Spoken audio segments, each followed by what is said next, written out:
Folks, welcome to the Jake Feinberg Show. And what an honor it is to bring back somebody who was at the forefront of early fusion music and really was a role model and an influence on so many people. There were black jazzers in the United States that were covering his tunes when he was still over in England. And eventually he came back and...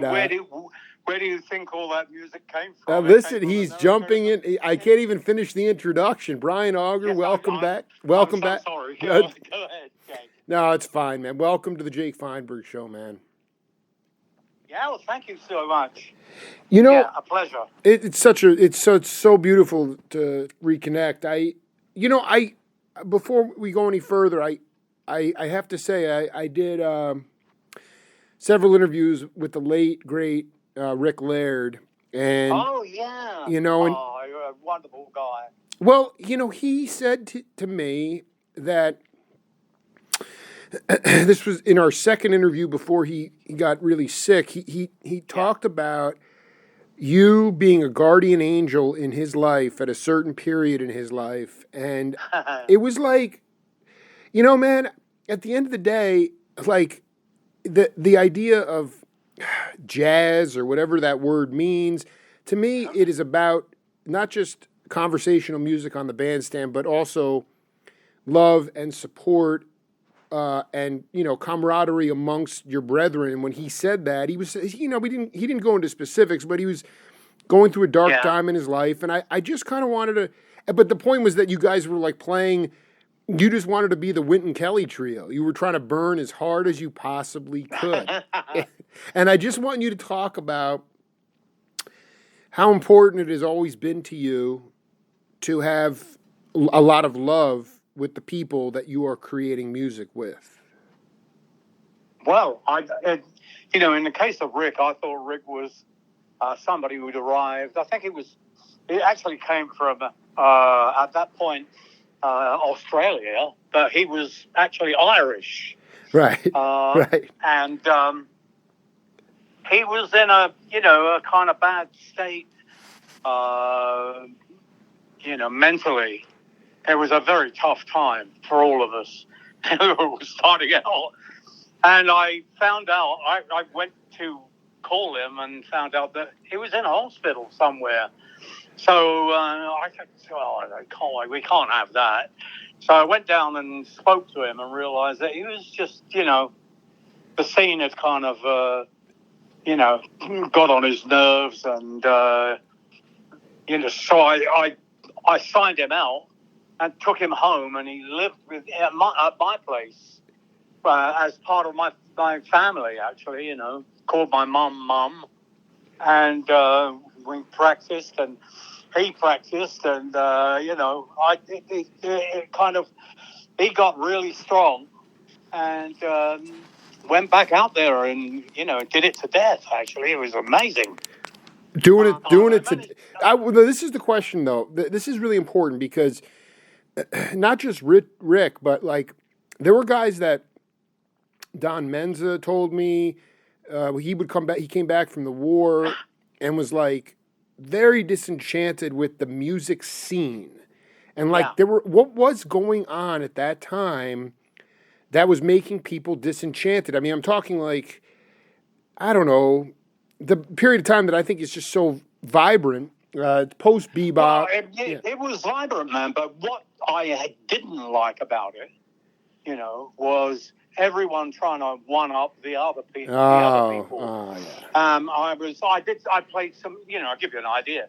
I played some alternative changes to around about midnight, and a guy who was in the band, afterwards said, "Why did you play the wrong chords for that?" Oh no! No, dude. There are no wrong chords, man.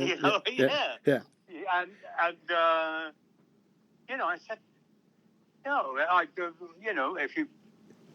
if you want to step out from the usual, then, these things are right. I checked them over and played them, and, I see it in a different way, that's all.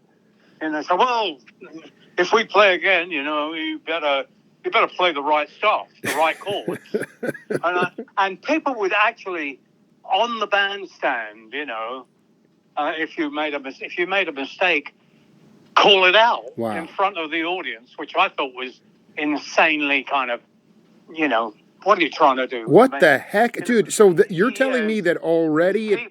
Yeah, go ahead. It's such an egotistical thing, and so I steered away from company like that. It was because it was silly. Tell me though, like what is it about you? I couldn't ask a better person because you were really pushing the envelope in some cases. I mean, it was as hip and as, in my mind, it was as cutting edge as anything going on with open, and why?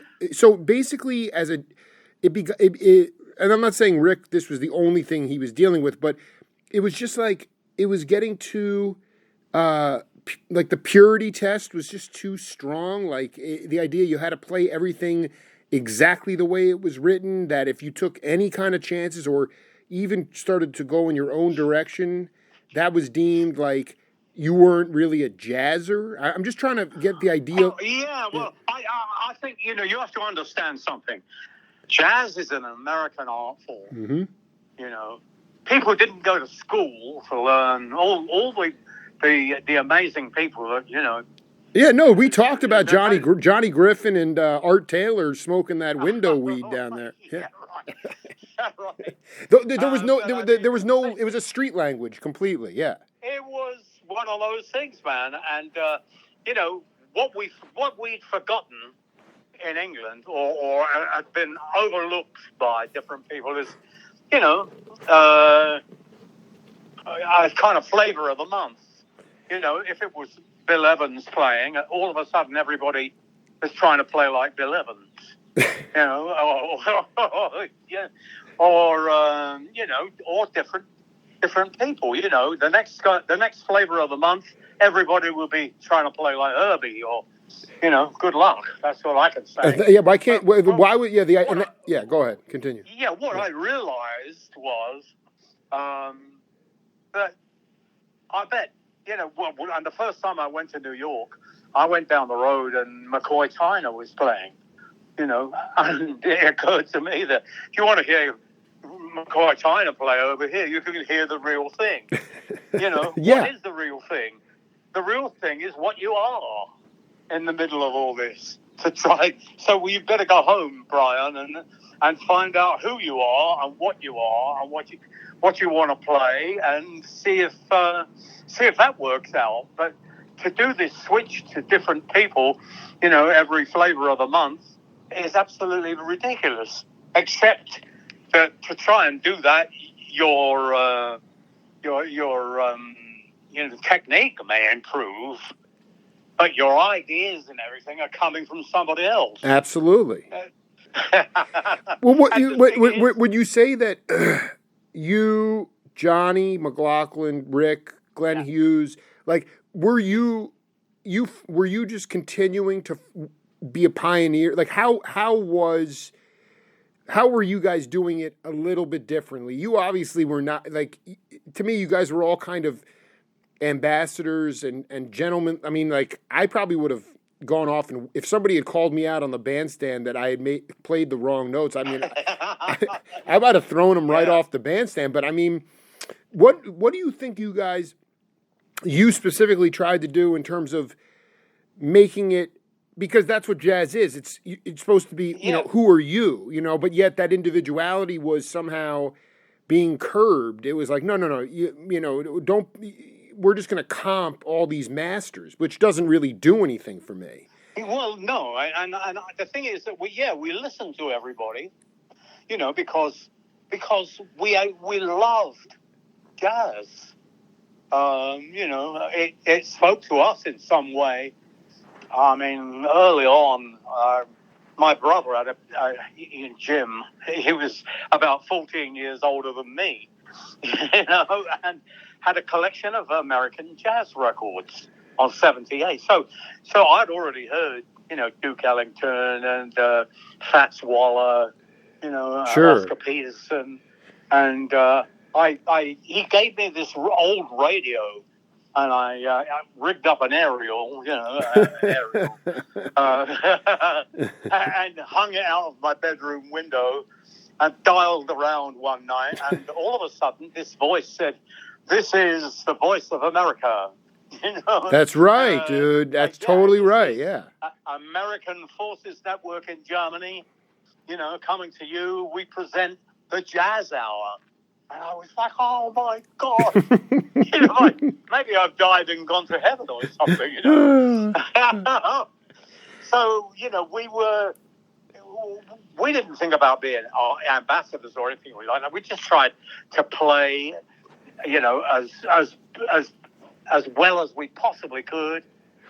And, we were, because it took, when I heard Oscar Peterson play, I was about 11. And I thought to myself, I want to play like that. That's how I want to play, and I thought to myself, wait a minute, that's going to take years to do that. But I can take it. At least I can take a shot at it. And on the way, I picked up a lot of different people, Hampton Hawes, and all the Miles rhythm section guys, Herbie, and absolutely, yeah. And then McCoy Tyner, Coltrane was just like, wow, listen to that, and we were an ocean apart, but joined. It reminds me of that the saying by Churchill, the Americans and the British are two great societies. Separated by a common language. Wow, dude! Well, this is really important. Because we don't need to go off on a socio-political diatribe, but I do want to ask you, like, I thought about it as I got out of the car today before the interview, and I was like, I interviewed Dave Mason, okay, and Mace was like he moved to the States, obviously got signed to Blue Thumb Records, had a nice, really his career took off in the States. And when I talked to him maybe 6 years ago, he had never gone back to perform in Europe, ever. Oh boy. And I just, he's very pro-America. Yeah. John Mayall, very pro-America. And I think about Brian Auger, and I'm dialing a 310 area code. I mean, you have obviously toured the world, been in demand. A lot of your music has been consumed outside the United States, but yet you decided not to move back to Europe. I mean, at the end of the day, for all its shortcomings, for all its pettiness, for all the racism. Not that there isn't racism in Europe too, but I mean, just for all the stuff that we talk about, the lean towards autocracy. Why have you chosen to just stay in this country? Well, because basically all my music heroes were here. Right on, yeah. Yeah, I did. Well, if I've gotten as far as I can go in Europe. But unless I go and swim in the big pond with the big fish, I don't know whether I'm going to advance. I dig. Right. And the other thing that calls to mind, I read, I couldn't, the name Malcolm X kept coming up, and I eventually grabbed a book, his biography, actually, by the guy who wrote the biography of Roots. Yeah, Alex Haley. Yeah. And one thing that struck me about Malcolm X was when he was being a bad boy early on, he'd go to the ballrooms that were operating in New York. And, there were wonderful bands, But what he said was, I was at home there because there was the way he put it was, there was no color bar among musicians. Exactly. That is maybe the only places like the Savoy or Club Hall. Exactly. That was the only place where there wasn't a color bar, because everywhere else in the United States there was a color bar. Absolutely, yeah. and you know, that really struck me because, well, there were silly people in England as well, you know, but mainly an older generation that saw things in the way of the colonies. I never, you know, I looked at that and we made fun of them because they were just like, you know, Monty Python Englishmen. As far as we were concerned. I mean, dude, Brian Auger, it's so beautiful to hear this cat, a total cutting edge cat, still to this day. So basically, yeah, go ahead. When I see America approaching the brink here, totally, dude. I don't know. I just want to stop. The last time we did an interview, you went on a tangent for like almost 12 to 15 minutes about the lean towards autocracy. This was pre-Trump, you know? Yeah. And like now we're really on the brink now. But go ahead. Well, I mean, I see it. I don't want to go on and on about this. No, but go ahead, yeah. I have seen for about a year that Trump was a Nazi. He was so far to the right. Oh, my God. You know? Oh. And also, what's happened is he's influenced the Senate, and a lot of them have slid to the right so far that I look at them and go, well, there's some people that are still like the old GOP, but you know, and the rest of them, to me, are Nazis or fascists, which is both the same thing. You know, and I call it that wing now of politics that's going on. I call them the new American Nazi Party. They are. I mean, it's just it's a combination of also. I always hear this about a lot of people in that Nazi party. They say, "Oh, well, behind his back, they always talk smack, and they talk. You know, they think he's an idiot." But yet they don't speak out, and that's another Churchillian line. You know, when good people do nothing, evil takes over. And I'm not because exactly. You know, and then also, I think, yeah. Go ahead, man. Well, just you know, it's the final thing I'll say is that the accountability also has to fall on regular people themselves to actually use their brains and start to think and not be so. Again, it's this idea of leaning towards conformity and burying your head in the sand. That's where, I mean, 75 million people voted for him. That's insane. Yeah, I mean, you know, I would imagine, like in Germany. I mean, I've read the whole thing about Hitler and his approach, you know, coming to power and everything. Well, because when I was a toddler, every night we were being bombed to hell. No, you told me that everything was being blown to smithereens. You had a piano. I mean, it was insane. Yeah, so my mum would wake me up and say, "Brian, we've got to go to the shelter," and she'd zip me up in this one-piece kind of what we called a siren suit. A onesie siren suit. Unbelievable. Yeah. Oh man, Jesus. We had for the night fighters, you know, against the Messerschmitts and stuff.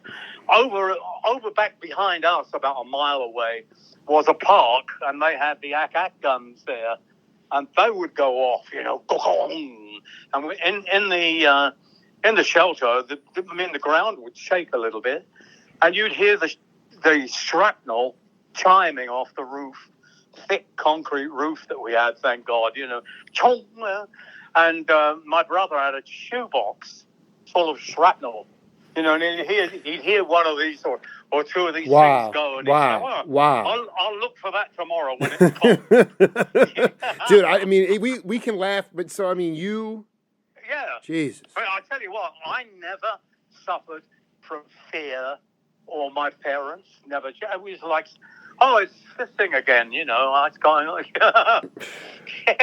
Eventually, we were very lucky, you know, the family wasn't hurt, but a flying bomb, you know, this terror weapon, you know, arrived and dropped and took out the whole block that we lived in. You know, when I see when I see what's going on in In Ukraine, yeah, oh right God, now, yeah, I am exactly. disgusted. I'm absolutely disgusted because that's what it looked like when I went outside to look. That's And right. I I was mean, history evacuated. repeating itself again. Right, and Wow. those lines of kids and people. I was sent away from my family, away from the bombers, the range of the bombers, to up north, to a place called Batley, which is near Leeds. And I was there for about 2.5 years in the end. Fortunately, when I went in to their front room, there stood a piano. Yeah, right. So I have a great belief that the universe pushes us towards whatever it is that we're supposed to be doing. Man, it's so I mean, we could go on for hours about this, but I wanted, you mentioned, and I was going through our first interview last night, and you mentioned that early studio work. I forget the band now, but you played harpsichord on some. Oh my God, yeah. And what band was that? What band was that? What that was the Yardbirds. Thank you. So the question I have, you can riff on it any way you want. I want early Auger studio work that's not really been documented before you got signed to Echo, or the right. Like to me, that was revelatory that you were playing harpsichord on the Yardbirds album. I didn't. mean, it was amazing because Paul called me and said, "Brian, what are you doing this afternoon?" I said, "Well, I was listening to music and just playing, yeah. Can you come up and play on our single?" I said, "Well, where are you?" He said, "We're in this little studio opposite the broadcasting house in Upper Regent Street, the BBC." Wow. So I said, "Well, I must be able to find that, So I got on the tube, went up there, found this little studio. I'd never been in it before. And I went in, and Paul arrived and said, "Oh, good, I want to play you that tune," and he plays the tune. And I'm looking around, and I said, "Well, Paul, where's the organ, mate?" I said, "Oh, no, they don't have an organ here." And I said, the harpsichord, and this is... But wait a minute, I said, "Where's the piano?" "No, they don't have a piano here either." I thought, come on, you've got to be joking, man. I thought he was joking. He said, "No, we've only got this." This was this shape under a tarpaulin in the corner of the studio. So we dragged it off, and there stood a double-tier harpsichord. So I said, "You're kidding, right, Paul? I mean, all right, you got me, man. I think it's really funny." And he said, no, that's what we've got. But what I want you to do is I want you to do an intro, and then do your magic, behind the players and make it go, And I said, "Well, I've never played one of these before." And I said, "You better give me about 10 minutes to get used to the feel of the, of the notes on this thing, because it's a plucked instrument. It's not like a piano or an organ. It's got a fun... And if you're not careful, you find yourself dragging behind the beat, waiting for this thing to catch up with Absolutely. So I worked out, I looked at the chords of the tune, and I said, "This is what I'm going to do, man. I'm just going to roll these arpeggios out, wang, wang, wang, wang. And then, when you want me to come in, I could do that twice. And then when you guys all come in, I'll put the rhythmic stuff behind it all." And, we did the recording in, I don't know, about an hour and a half, 2 hours. And I was on my way out afterwards, thought, "Oh, thanks so much, Brian." I said, "Well, and I'm on my way, walking down to the tube, thinking to myself, these guys are crazy, man. Who's going to buy a pop single with harpsichord on it?" Oh, my God. And boy, was I wrong. What? No. So I'm just. I just wanted. What tune was it? It was a demo. What tune wound up? No, it was "For Your Love." Oh my gosh. Yeah.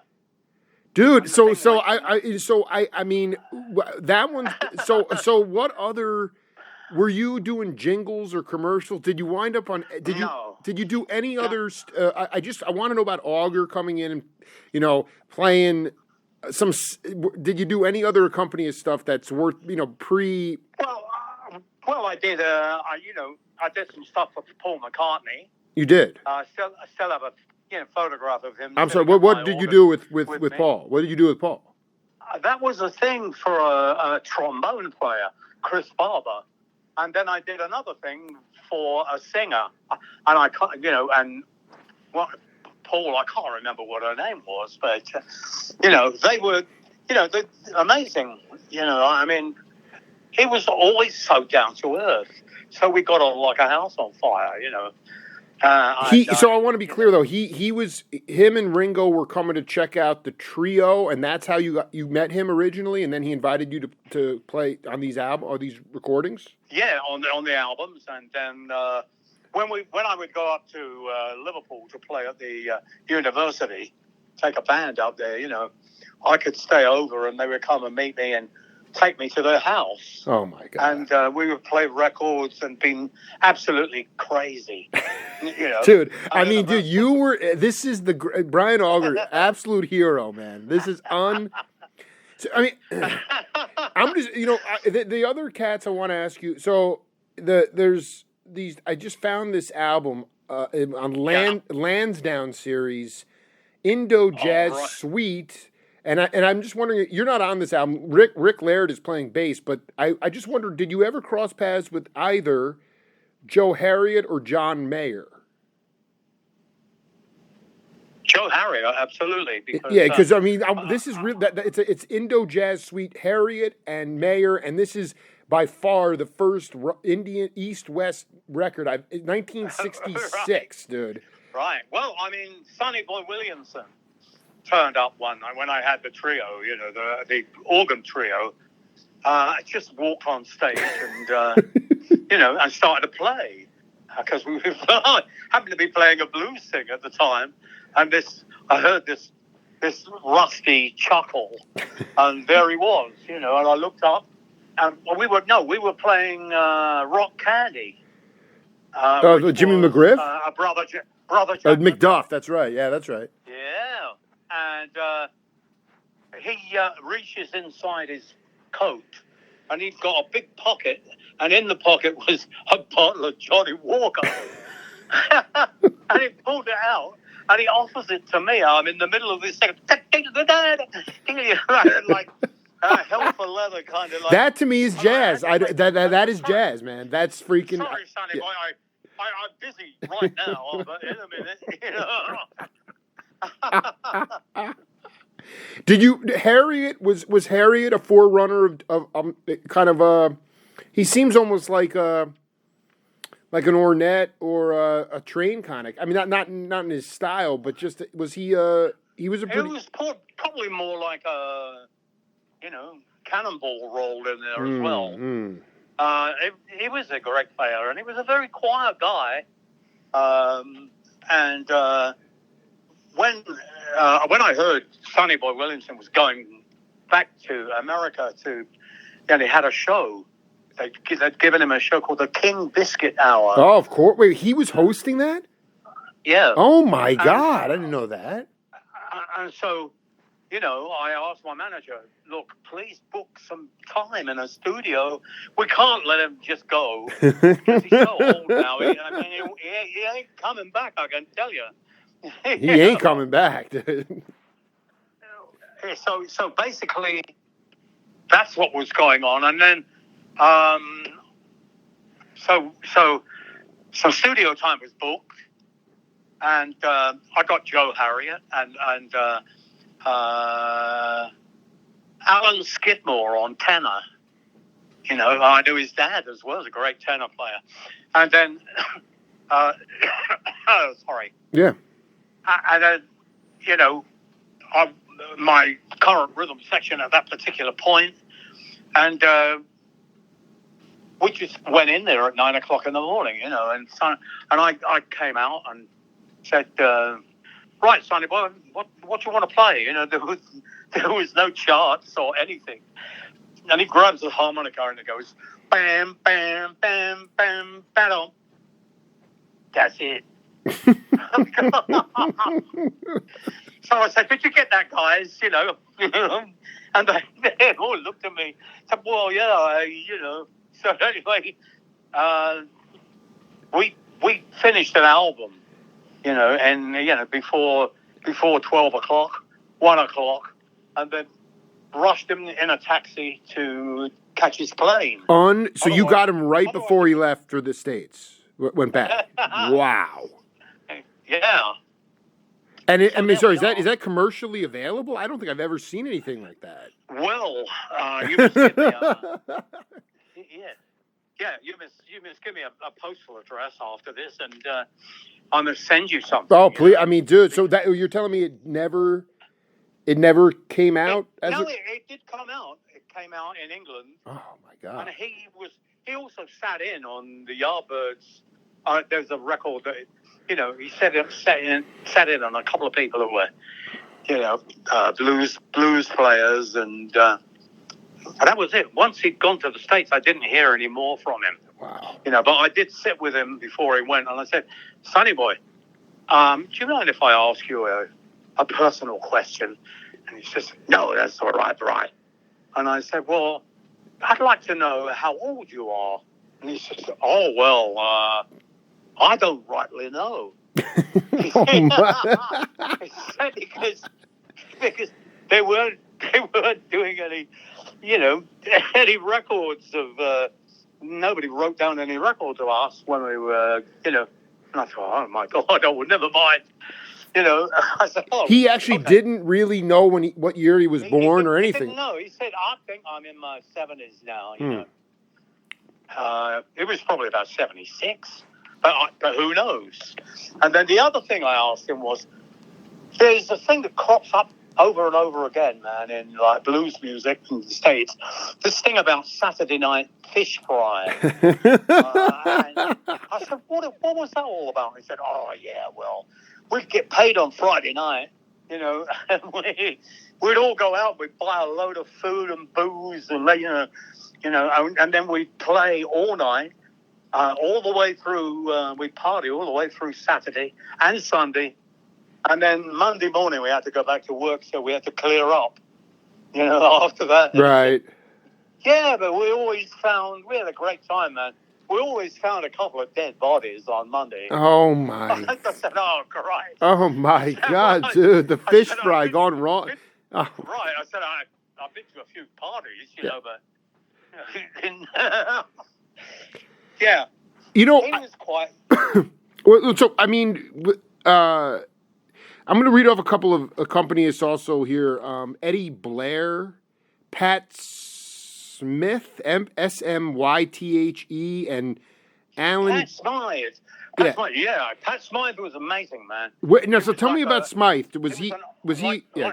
Sorry? Go ahead. Tell me about him. Yeah, he was, more of an older generation than we were. And he had these huge hands. My hands are small, actually. But he could reach a tenth or easily. Oh, my God. And so he played like Bill Evans.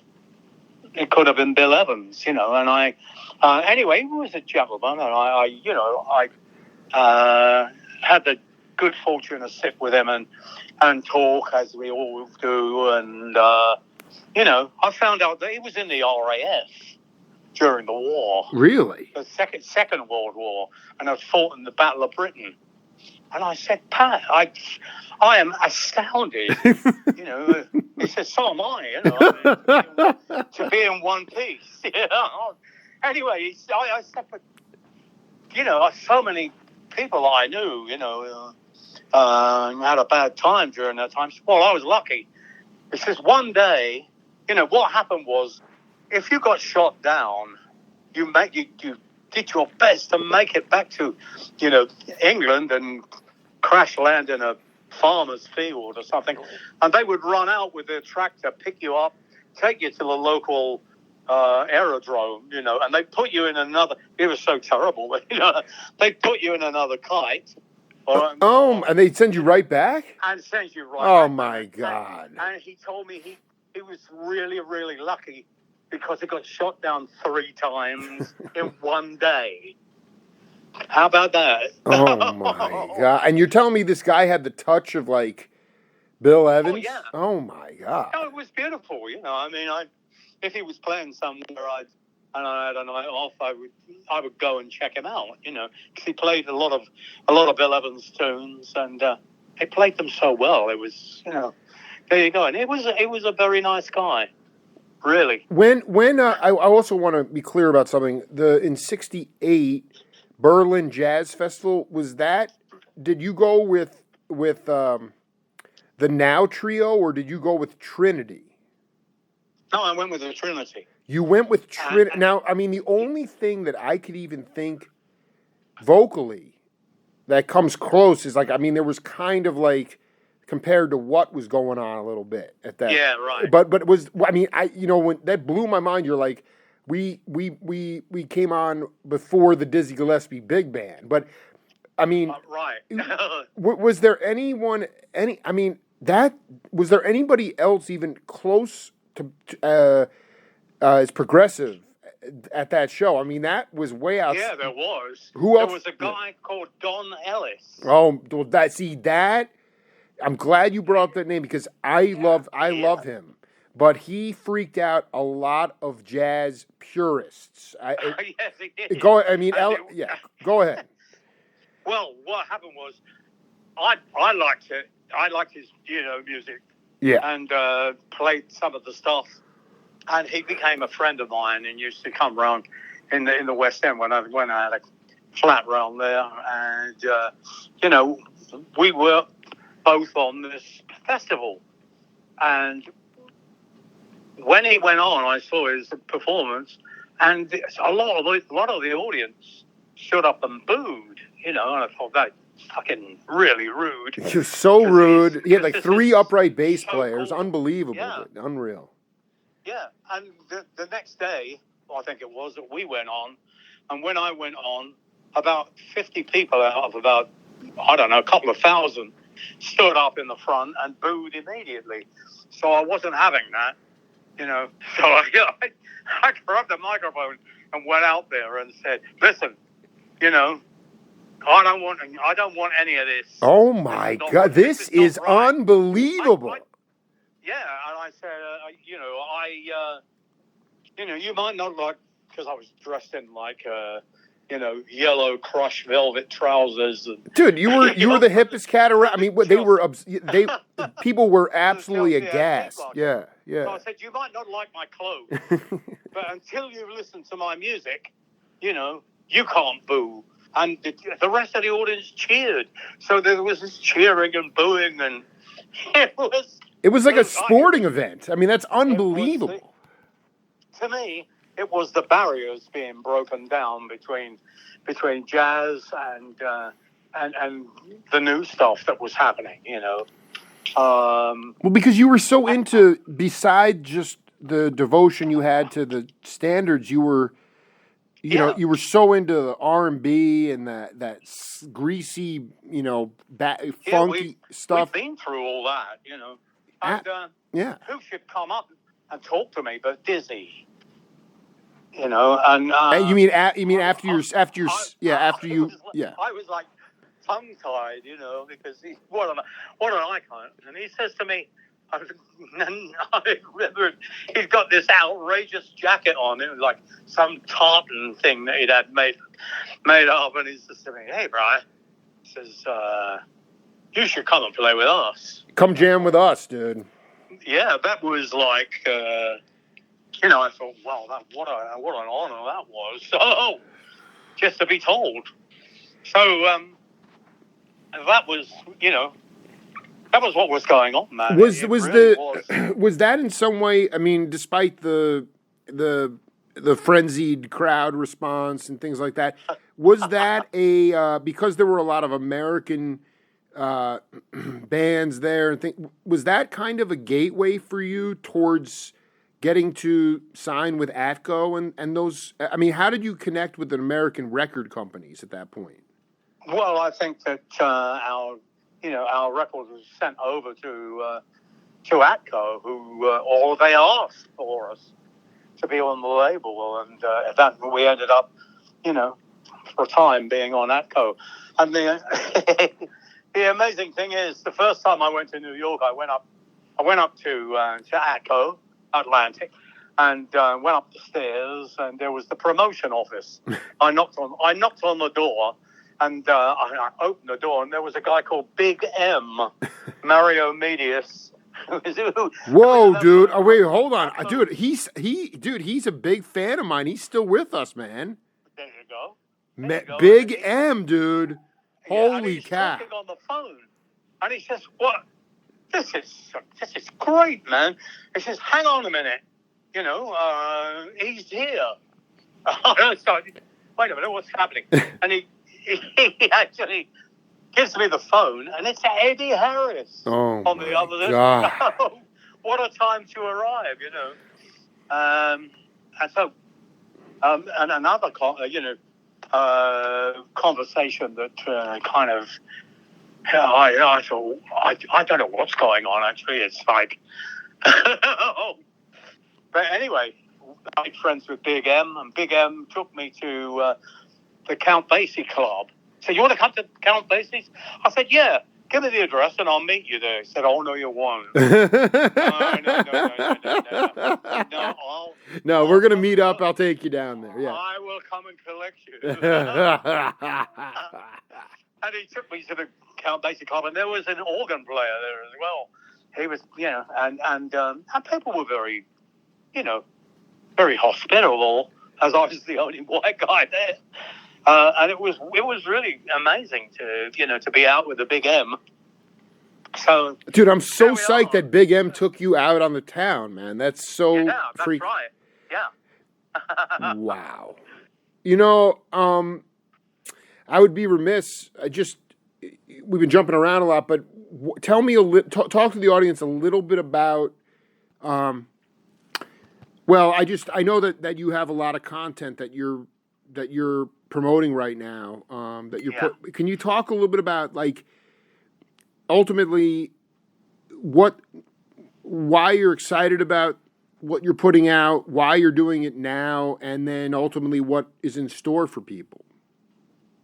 Well, basically, man, Soundbank has done a phenomenal job. Talk to the audience about what Soundbank is. What is Soundbank? Yeah, certainly Soundbank is the record company in England, right? And Greg Bumpin is the guy at the head of that, and an old friend of mine for probably about 25 years, and we always had a good laugh and got on well, and it's basically. He has done the most extraordinary job. He knows more about my music than I do. Well, because because you're into everybody else's music, Well, it's funny how he's organized it into box sets. A box set for the Trinity, a box set for Oblivion Express, and all the rest of it. Going on from there. So I couldn't be more pleased, man, with what they've done for me. And the reason I'm talking to you is because somehow or other they have found a way through. And I tell you this, I have made 3 or 4 in my career. I've made 3 or 4 contracts with people who, and I just said to them, look, all I need is somebody to kind of give me some kind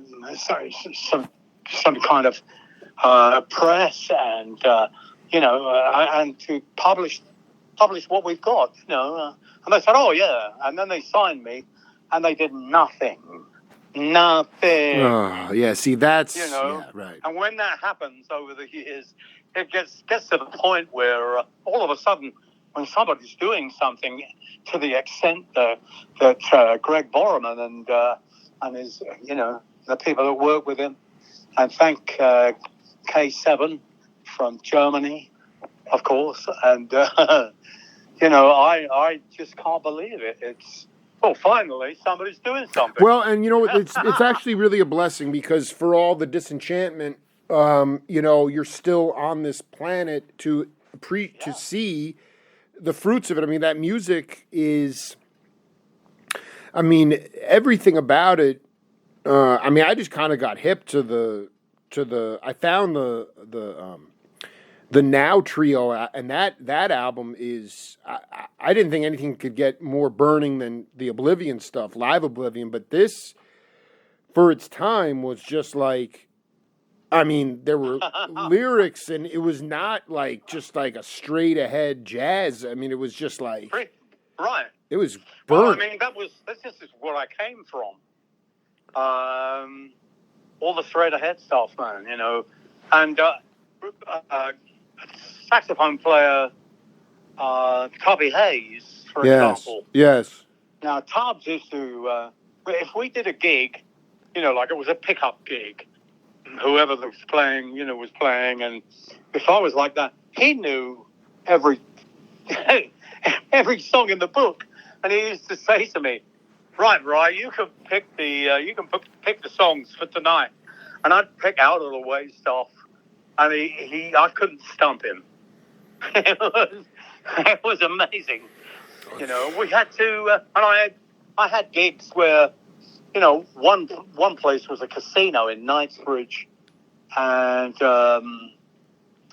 it was really strange, because it was 50 minutes solo piano, 10 minutes break, but there were 5 of these a night. Oh my God! Dude. And I used to be able to play right through the night, man, without. Playing one of the tunes twice. And the amazing thing was all sorts of people would come by and ask for tunes, and I'd do my best for them. Did you? It just popped into my head. Yeah, go ahead.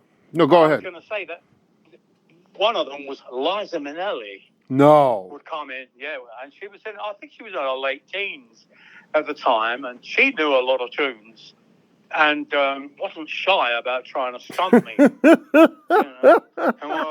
me stuff, and I'd play it, and after about 4 or 5 of them, she would just kind of go away to a bar.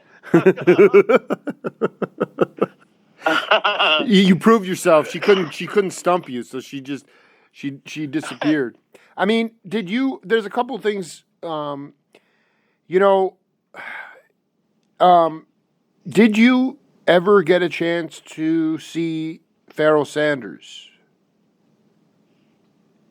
Pharoah Sanders? Yeah, we just lost him. He just passed. Yeah, I know. No, I never got a chance to see him, but I have his albums. Well, I'm curious though, because you talked about going to. You were very eloquent about this, like going to see McCoy at the Village Gate. There were about 10 people there. You're like, what the heck? Herbie was like, you asked him, what is the deal? Why is your music more popular outside of the States? And he's like, there's some kind of filter, he said. I just said, because we did a whole tour with the Headhunters, yeah. Which was unbelievable. Is there any live recordings of that tour, by the way? I would love to hear. No. No, unless there are any pirate kind of recordings. Right. There are, unfortunately. And, and I said to Herb, he said, how you doing, Brian? I said, fine. But I must ask you this question, because I can't really understand why we're so popular out here. Because all this music is really American music. Absolutely. And so... I said, how do you feel about that? I said, no, you haven't understood. He said, you have to be here, He said, what happens is it's so fresh, the stuff that you do that comes through, that it's just something else, And I said, well, I don't understand what he said. Yeah, you'd have to be American to understand it. But it's happening, you know. And they said the black community seems to have kind of taken to you. And I got a call from Earth, Wind and Fire to do a run of concerts with them. And, you know, and when we were setting up, Maurice White came down and thanked me for being on.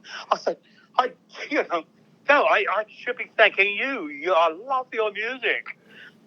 You know, I mean, it's interesting in some ways.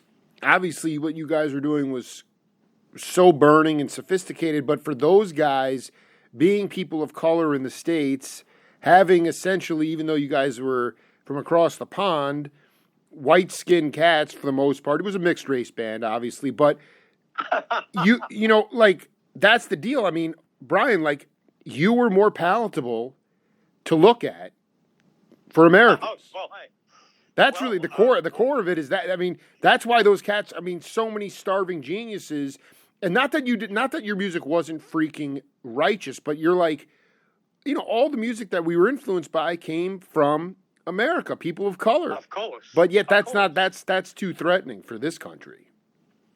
So, well, I mean, you know, the more that I've been around in the States, the more I don't want to look at it. You know, when the penny dropped. No. Anyway, I mean, you know, it's just. Did you eventually come to peace? Did you come to peace with the? Because you were trying to figure out these vexing questions you're asking these guys who were major influences. Right. You know, and ultimately, like, you know, everyone's got to sing for their supper, but I just, you know, I couldn't ask a better person because, you know, Mahavishnu. Yeah, go ahead. Yeah, I think that this is one thing that I was very lucky.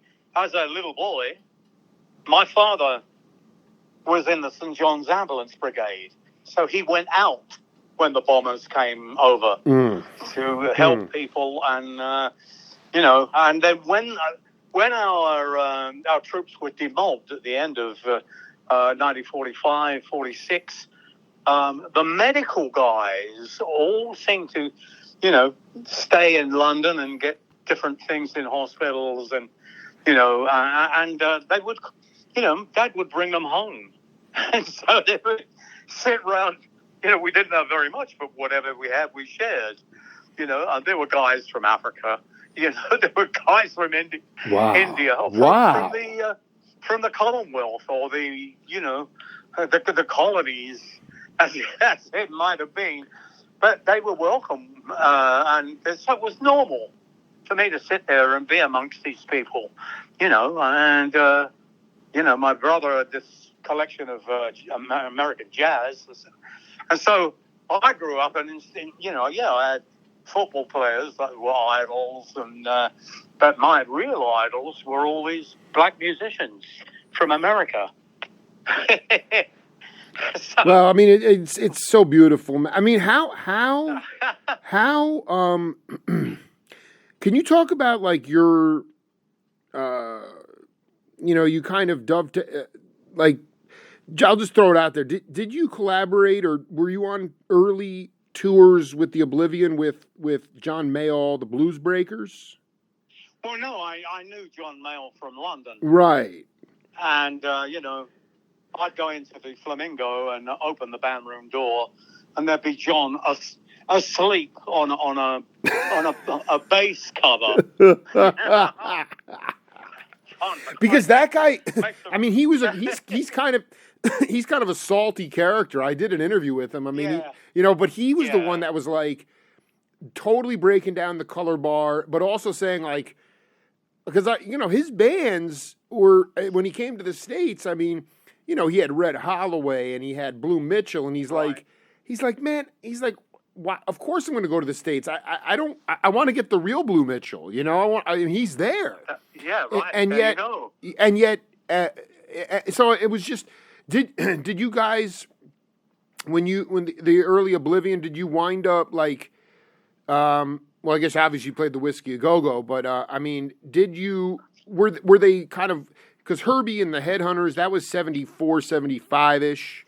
I think I even remember Alex Litcherwood telling me that one night you guys were in Chicago and he heard this woman singing. He went downstairs and it was Minnie Ripperton. And Yeah, that's right. And I'm just trying to figure out, like early on, did they There was this, I'm just curious about the Oblivion. Like, did you what was some of the most peculiar?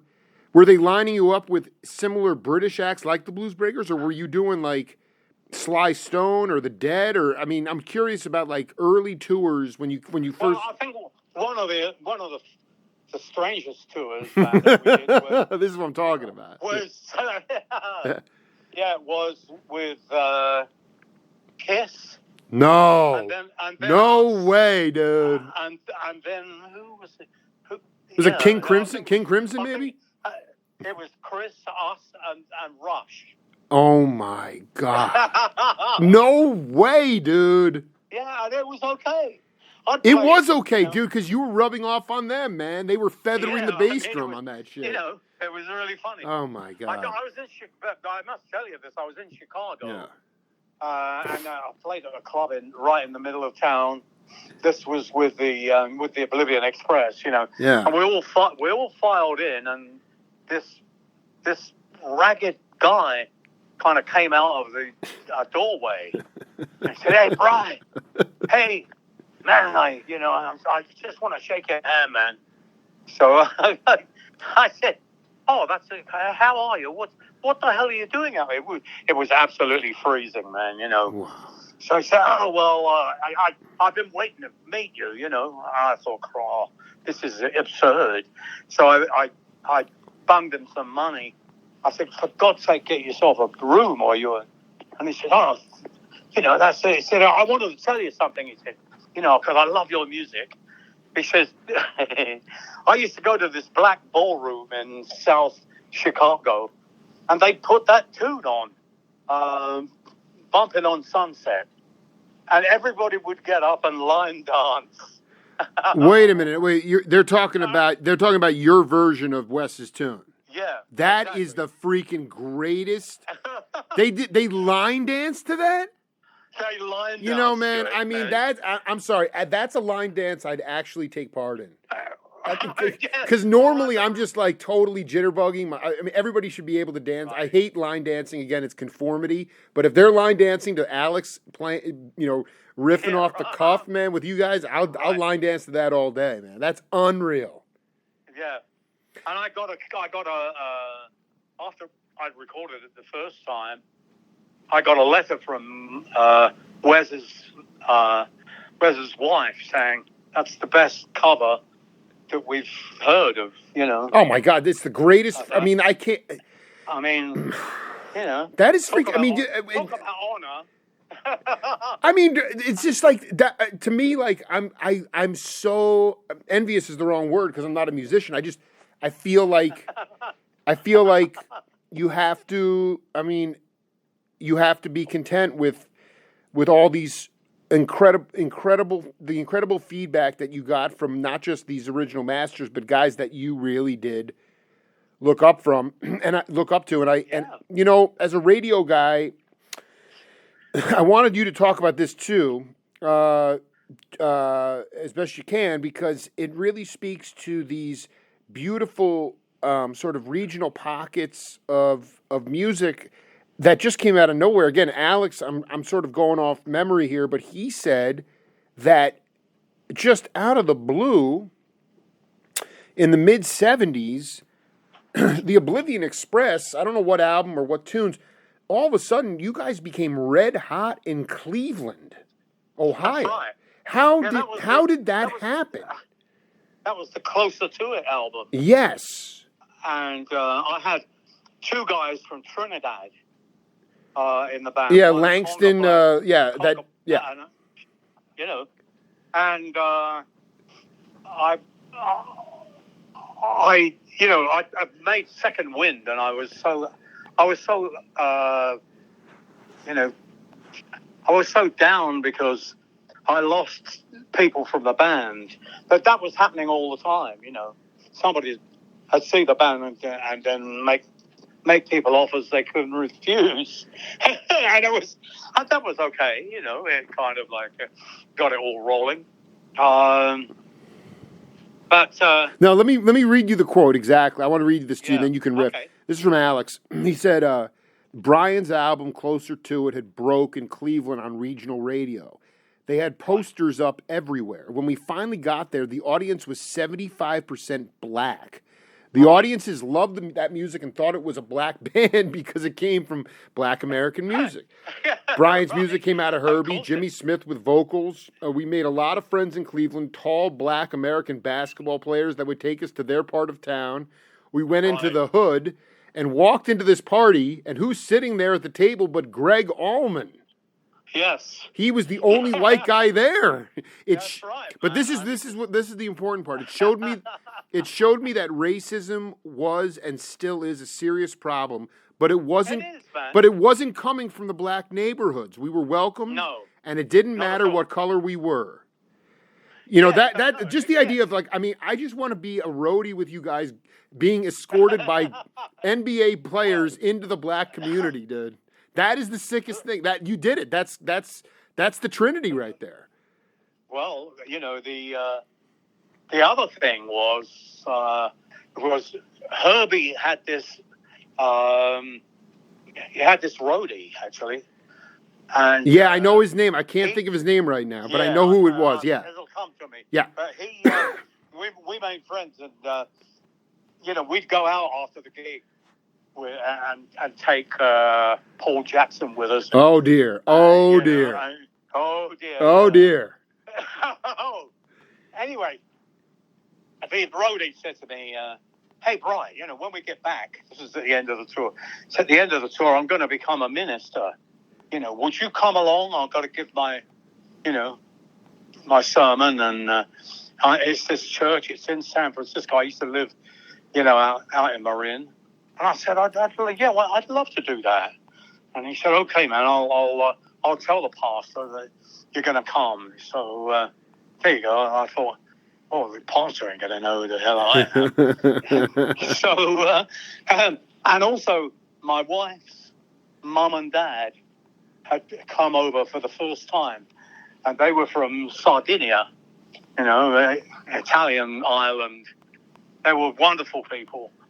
And they didn't speak any English. So I said, Mom and Dad, you know, can I take you with me to this church? And they said, yeah, oh, why not, you know? So we went in, and again we walked in, and people kind of looked up. And it was like, you know, they were seated, and the pastor came out to say hello. He said, "Oh, I've heard all about you," and you know, he said, "Do you have guests?" I said, "That's my mum and dad-in-law. They're from Italy, from Sardinia, but they don't speak any English. If they need to say anything, I can translate for you." And he said, "Anyway." Yeah, I hear you play organ then. So I said, well, yeah, a little bit. He said, good, because we've got a Hammond organ up on the stage. And I said, well, I don't know whether I would, you know, what am I going to play? He says, oh, just go up there, man. He says, you'll know. Whoa. You'll know. And there were about 5 old ladies with tambourines down the front. No way. And they start, you know, he'd say something, oh, the Lord said, you know. And I went, you know. And these ladies started up these grooves. It was like, oh, you know. Dude, because they were, I mean, those tambourines were not on the 2 and 4, man. Yeah, I must have died and gone to heaven. Yeah. Oh, my God. Was the cat's name Fundy? F-U-N-D. No, it wasn't Fundy. Okay, because that to me is like, I mean, Brian, are you? I have to. Are you plan? Do you have any gigs lined up at all? I mean, I am. No, I don't at the moment, man.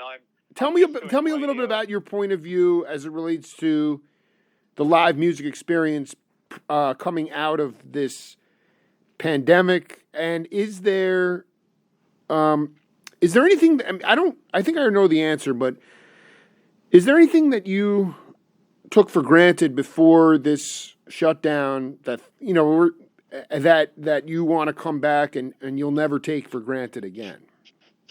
Well, I mean,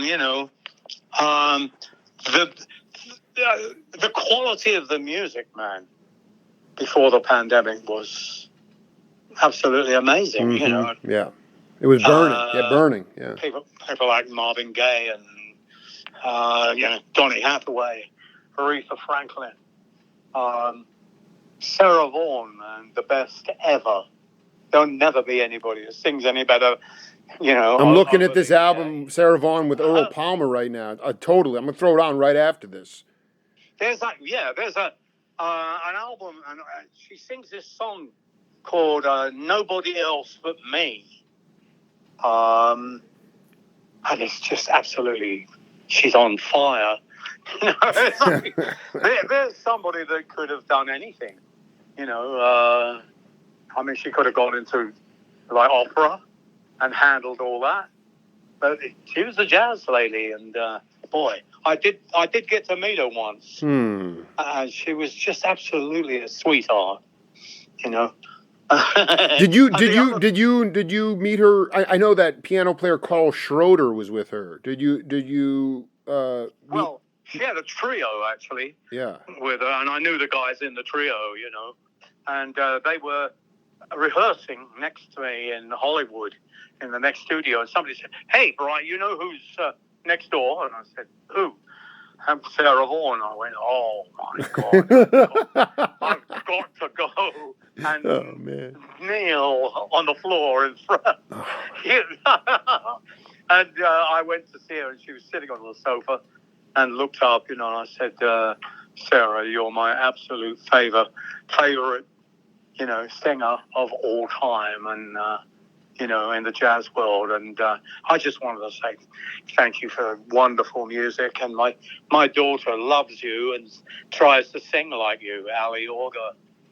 She's she was really, really sweet.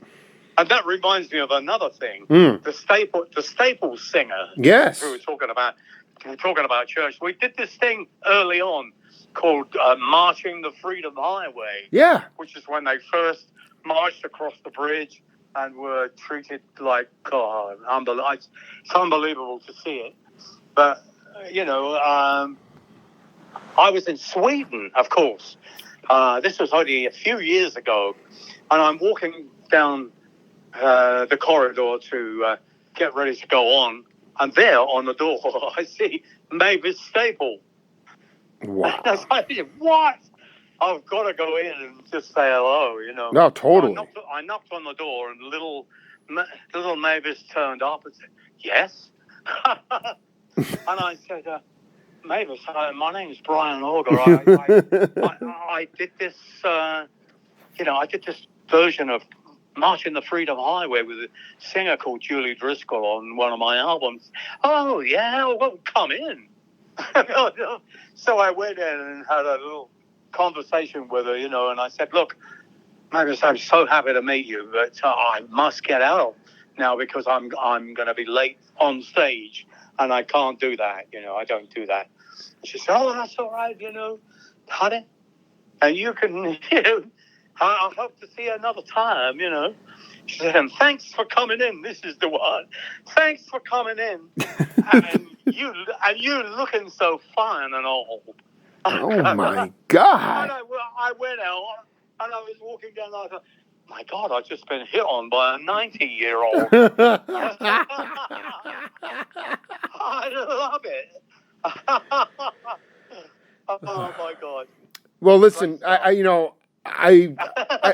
just curious. Like, next time I'm in LA, I'd love to, come and meet you in person, grab a cup of coffee if you're up for it. It'd be great to do a video interview and just keep talking, man. You're one of my I mean, I'm a journalist. I'm not a musician, but the Right. rhythm for me, I've kind of, at 43, I just, we like obviously we've been, talking a lot, but nonverbal healing is key, and this rhythm and polyrhythms and uh, groove uh, is key, sure. and you've dedicated, man, like you've dedicated your entire career to that, and I just give you mad props for that, and I look forward to continuing our dialogue, man. I just Well, I just, at this stage and looking back, I realize that music is basically a language, and it transcends all the other languages. absolutely. People just get, and the reason it drew my attention was because I was walking down a side street in Tokyo, and a guy came up with one of my albums under his arm. Wait, you were just minding your own business, and he just walked up to you with the album. Yeah, This is so classic. He couldn't speak English. No. He showed me the album, and please, can you? Oh my God, the universal language, man. My God, yeah. And I was like, well, there it is. This is our universal language, man, of the planet Earth. And I think that is something that if everybody taught their kids some music, they actually in Bali, it's part of the child's growing up that they teach music to all of them. But I think we would have a whole different whole different planet. And the other thing is just be kind. Well, that's the other thing, man. I mean, that's the other thing. You're a great cat. I mean, you could be the greatest player in the world, but if you're a flaming asshole, then it sucks. Yeah, really. But like that's the thing. Like, and I'm still working that. I really am still cultivating that in my own life. Is even when there's, that whole example of people booing you and you getting up there and basically saying, "Hey, you may not like my digs, my clothes, but at least listen to the music." Like, in that kind of heated, in the moment situation where the ego's involved, that's hard to do. And what was amazing was I thought, well, maybe they'll get really upset, and the director came out and met me as I was coming off after the gig, and he says, "I love what you said." Exactly, dude. Because you know what? It was not. It was totally stand up. No, I like this. This is very kind of, powerful and what needed to be said. And I said, well, I'm very happy that it went the way that it went. Well, because being kind, like sometimes you have to tell people what they don't want to hear, but there's a total grace and there's a talent in being able to tell people what they don't want to hear in a graceful, kind fashion. It's not just about being some sort of, lovey-dovey, nice, be kind. Yeah. People kind of construe that into being weak or soft. It's more like, no, there's a way and a talent that I'm really still in my own life working on of rising above, being able to get out of your own way and then making a point. That audience got the point, regardless, they may not have liked, how could you walk out of there and not like the music, man, But on that day, the people who started to cheer, man, were so many more than this little phalanx. Right, you had 1,950 people cheering and 50 people booing, 50 people booing, yeah. So I didn't care. And Don Ellis came on and played with us. No, he didn't. I went to see his concert. Oh my God, dude! Him before he even started, it was like, well, I don't know what's going on. Well, what's going on is obviously the barriers are coming down, and some people they haven't understood that that's what's going on. We're just moving on, Well, we will do it again, man. Much love to you, Brian. It's so good to hear your voice, man. And yeah, 'cause I met this guy who was telling me about. He used to go down and wait at the local record store when he knew that a new album we were sending a new album, and when the second wind, I think it was, came, and there was like Freedom Jazz Dance. Yes. And he showed it to everybody. He says, look, it says it's freedom, jazz, and dance, man. You know? So I said we just loved it to hear that. I thought, this is amazing. You never know what is happening or what this means to people sometimes. And that's the thing. That's the other. I'm glad you brought that up, because you know what? You don't, and sometimes what I've learned is it's important to tell people how it impacted you, because a lot of times people go to their graves never knowing how much it impacted people because they never say anything. Right. You know? Right. And you've had, even a Japanese cat who can't speak English coming up to you on the street with your record. I mean, that's worth it. I mean, that end of story, case closed. It's over. I mean, that just goes that transcends everything. And, in the midst of all this insanity, there